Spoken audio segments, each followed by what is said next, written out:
হয় বিভিন্ন সময়ত আমি NKTVয়ে বাতৰি সম্প্ৰচাৰ কৰিছোঁ চাহ বাগিচাৰ বিভিন্ন সমস্যা লৈ। আজি মই উপস্থিত আছোঁ মৰিয়নি সমষ্টিৰ ঢেকিয়াজুলি চাহ বাগিচাত আৰু ঢেকিয়াজুলি চাহ বাগিচাত অহাৰ এক বিশেষ কাৰণ হৈছে আৰু এক বিশেষ প্ৰতিবেদন প্ৰস্তুত কৰা এক বিশেষ কাৰণ হৈছে মই বৰ্তমান আছোঁ ঢেকিয়াজুলি চাহ বাগিচাৰ যি হস্পিটেলত উপস্থিত আছোঁ, কিন্তু চাহ শ্ৰমিকসকলক যে সকলো সময়তে যে শোষণ কৰা হয় তাৰ এক উদাহৰণ দেখুৱাবলৈ আমি আজি উপস্থিত হৈছোঁ। এই বাগিচাখনৰ হস্পিটেলত নাই চিকিৎসক, নাই এম্বুলেন্স, না কোনো ফাৰ্মাচিষ্ট, না তেনেধৰণৰ দৰৱ। এই যদি কিবা এটা ডাঙৰ সমস্যা হয়, সেই সমস্যা বা কিবা ডাঙৰ ৰোগ দেখা দিয়ে তেনেহ'লে যোৰহাট মেডিকেল কলেজ হস্পিটেললৈ প্ৰেৰণ কৰিব লগা হয়, কাৰণ ইয়াত যদি থাকে সেই ৰোগীজনৰ মৃত্যু অনিবাৰ্য। মোৰ ভিডিঅ' জাৰ্ণালিষ্টে সমগ্ৰ দৃশ্য দেখুৱাব। এয়া হৈছে মেইল ৱাৰ্ড। এই মেইল ৱাৰ্ডৰ অৱস্থাটো আচলতে এনেকুৱা। অকণমান আগত আমি আহি ইয়াত প্ৰত্যক্ষ কৰিছিলোঁ যে ইয়াত গৰুৱে বেডৰ ওপৰত উঠা আমি পাইছিলোঁ।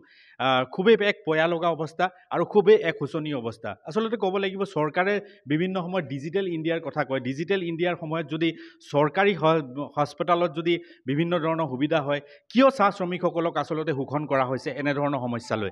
আচলতে ক'ব লাগিব যে বিভিন্ন সময়ত চাহ শ্ৰমিকসকলক বিভিন্ন ধৰণে আমি শোষণ কৰা পাওঁ।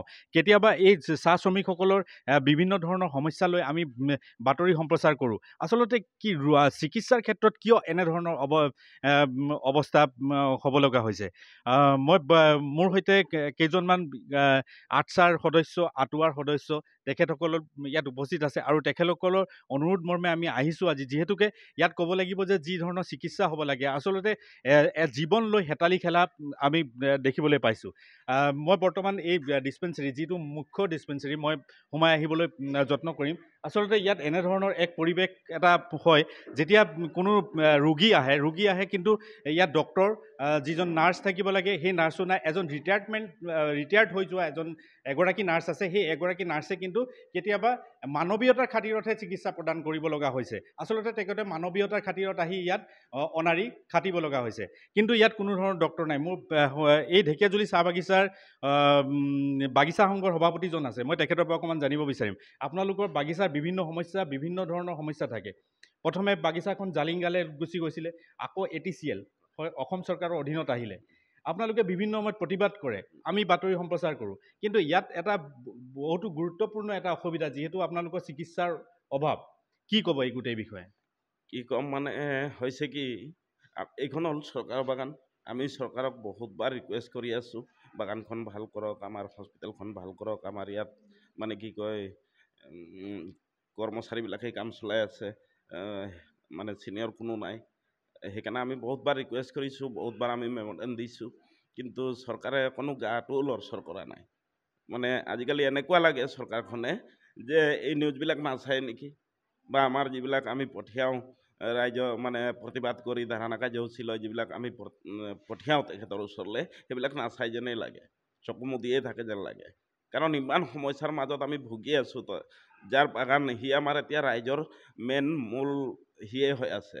তেখেতক আমি ইমান ৰিকুৱেষ্ট কৰিছোঁ, ইমানবাৰ মানে মেম'ৰেণ্ডাম দিছোঁ বিভিন্ন সমস্যাৰ লৈ, এই বাগিচাখনৰ লৈ, কিন্তু তথাপিও তেখেতে কোনো কাণসাৰ নিদিয়ে।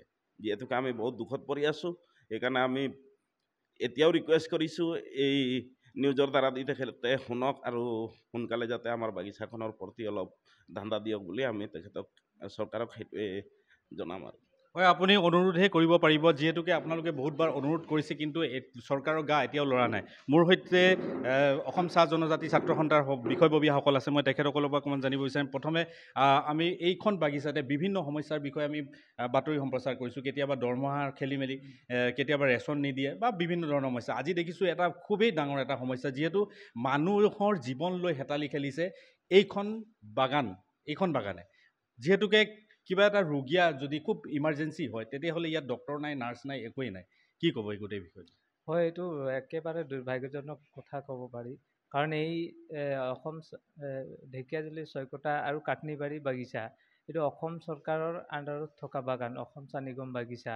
তেখেতসকলে ইচ্ছা কৰা হ'লে ইয়াত চিকিৎসা ব্যৱস্থা উন্নত কৰিব পাৰিলেহেঁতেন। তেখেতসকলে ইচ্ছা কৰা হ'লে ইয়াত শ্ৰমিকৰ যিখিনি প্ৰাপ্যখিনি আদায় দিলেহেঁতেন। আৰু আজিৰ তাৰিখে বাগিচাৰ যিখিনি যেনেধৰণে সমস্যা হৈ আছে, আপোনালোকে এবাৰ আপোনালোকে যদি শ্ৰমিক য'ত কাম কৰি আছে তাত গৈ যদি আপোনালোকে নিউজ যদি কৰিব যায় তেতিয়াহ'লে আপোনালোকে আচৰিত কথা দেখিব পাৰিব। ইমান জংঘলৰ মাজত তেওঁলোকে পাত প্লাগিং কৰি আছে, তেওঁলোকে চিপলিং মাৰি আছে। তাত হয়তো কেতিয়াবা সাপে খুটিব পাৰে, কেতিয়াবা শ্ৰমিকৰ আঘাতপ্ৰাপ্ত হ'ব পাৰে, কিন্তু তেওঁলোকে আঘাতপ্ৰাপ্ত হৈ যেতিয়া চিকিৎসালয়খনত আহে, ইয়াত দেখি আহে যে ইয়াত প্ৰাথমিক চিকিৎসাৰ কোনো পৰ্যাপ্ত পৰিমাণে ইয়াত ঔষধ নাথাকে, কোনো ধৰণৰ ব্যৱস্থা নাথাকে। মানে হয়তো যদি মেজৰ যদি এক্সিডেণ্ট হয় তেতিয়াহ'লে শ্ৰমিকজনে মৃত্যুৰ মুখত পৰিব পাৰে। গতিকে আমি বাৰম্বাৰ অসম চৰকাৰক দাবী জনাই অহা স্বত্বেও অসম চাহ নিগম বাগিচাৰ ওপৰত তেওঁলোকে ব্যৱস্থা গ্ৰহণ কৰা নাই। কেলে ব্যৱস্থা গ্ৰহণ কৰা নাই, কি কাৰণ আছে, এইটো তেওঁলোকেই জানে। মাত্ৰ তেওঁলোকে ইলেকশ্যনৰ বতৰ আহিলে এই চাহ শ্ৰমিকসকলক, অসম চাহ নিগম বাগিচাৰ যিখিনি শ্ৰমিক আছে তেওঁলোকক অকল ভোট বেংক হিচাপে ব্যৱহাৰ কৰে। গতিকে আজি আপোনালোকৰ এই চেনেলৰ যোগেদি পুনৰবাৰ চৰকাৰক আমি আহ্বান জনাব বিচাৰিম যাতে অনতি পলমে এই ATCৰ সমস্যাখিনি সমাধান কৰক আৰু ইয়াত চিকিৎসা ব্যৱস্থা উন্নত কৰক আৰু ইয়াত ডক্টৰ আৰু GNM নাৰ্ছ এপইণ্ট কৰিবলৈ আমি দাবী জনালোঁ। হয়, ধন্যবাদ থাকিল। আটোৱাৰ এগৰাকী সদস্য আছে, মই তেখেতৰ পৰা অকণমান জানিব বিচাৰিম। কি ক'ব আপোনালোকৰ বিভিন্ন সমস্যা আৰু যিহেতুকে মানুহৰ জীৱন লৈ হেতালি খেলিছে এই চৰকাৰখনে। ATCLৰ যি বাগিচা, এতিয়া প্ৰথমে এই বাগিচাখন জালিংগালে দিয়া হৈছিলে, বিভিন্ন ধৰণৰ আন্দোলন আপোনালোকে কৰিলে, দৰমহাৰ পৰা আৰম্ভ কৰি চিকিৎসাৰ পৰা আৰম্ভ কৰি আপোনালোকে ৰেচন পাতিৰ আদিৰ বিভিন্ন ধৰণৰ শ্ৰমিকৰ সমস্যালৈ সমাধান কৰিলে। বিভিন্ন সময়ত দেখা যায় যে শ্ৰমিকসকলক লৈ কিয় চৰকাৰখনে হেতালি খেলিছে জীৱনক লৈ। এতিয়া চিকিৎসাৰ ক্ষেত্ৰতো একে অৱস্থা, কি ক'ব এই বিষয়ে? চৰকাৰক সেইটোৱে অনুৰোধ জনাইছোঁ যাতে এই সুবিধাখিনি প্ৰদান কৰে। আমাৰ বাগিচাৰ শ্ৰমিকসকলে এনেকুৱা এটা সমস্যাত, মানে এনেকুৱা এটা পৰিস্থিতিত আছে, কষ্টখিনি হয়তো তেওঁলোকহে অনুভৱ কৰিব পাৰে। চৰকাৰক এইটোৱে অনুৰোধ কৰিম যাতে সেইখিনি আমাক এবাৰ চাওক আৰু আমাৰ শ্ৰমিকসকলক যাতে সেইখিনি সুবিধা প্ৰদান কৰি দিয়ক, যোনখিনি সুবিধাৰ পৰা বঞ্চিত হৈ আছে তেওঁলোক। সেইটোৱে মই চৰকাৰক অনুৰোধ জনাম। ইয়াৰ পৰা যদি খুবেই ইমাৰ্জেঞ্চি হয়, পেচেণ্টটোক যোৰহাট মেডিকেল কলেজ হস্পিটেললৈ প্ৰেৰণ কৰা হয়, হয়তো কেতিয়াবা আধা ৰাস্তাতে প্ৰাণ হেৰুৱাবলগীয়া হয়। যিহেতুকে ইয়াত ফাৰ্ষ্ট এইডৰ যিটো প্ৰাথমিক চিকিৎসাৰ কথা কোৱা হয়, সেই চিকিৎসাৰ সম্পূৰ্ণৰূপে অভাৱ। এই বিষয়ে কি ক'ব? এই বিষয়ে চৰকাৰক সেইটোৱে অনুৰোধ জনাম যাতে সেই মানে এজন ইয়াত ডক্টৰ বা ANM বা GNMৰ এগৰাকী নাৰ্ছ দিয়ক, যাতে সেই সুবিধাখিনি আমাৰ শ্ৰমিকসকলক প্ৰদান কৰিব পাৰে আৰু যাতে প্ৰাণ হেৰুৱাবলগীয়া নহয়। মই সেইটোৱে ক'ম, অনুৰোধ জনাম। হয়, ধন্যবাদ থাকিল। আচলতে ক'ব লাগিব যে অনুৰোধৰ অবিহনে বেলেগ কোনো উপায় নাই, যিহেতুকে চৰকাৰক এওঁলোকে অনুৰোধহে কৰিব পাৰিছে আৰু বিভিন্ন সময়ত অনুৰোধ কৰা, বিভিন্ন সময়ত দাবী তোলা আমি দেখিবলৈ পাইছোঁ, কিন্তু কোনো ধৰণৰ এতিয়ালৈকে বাট প্ৰশস্ত হোৱা নাই।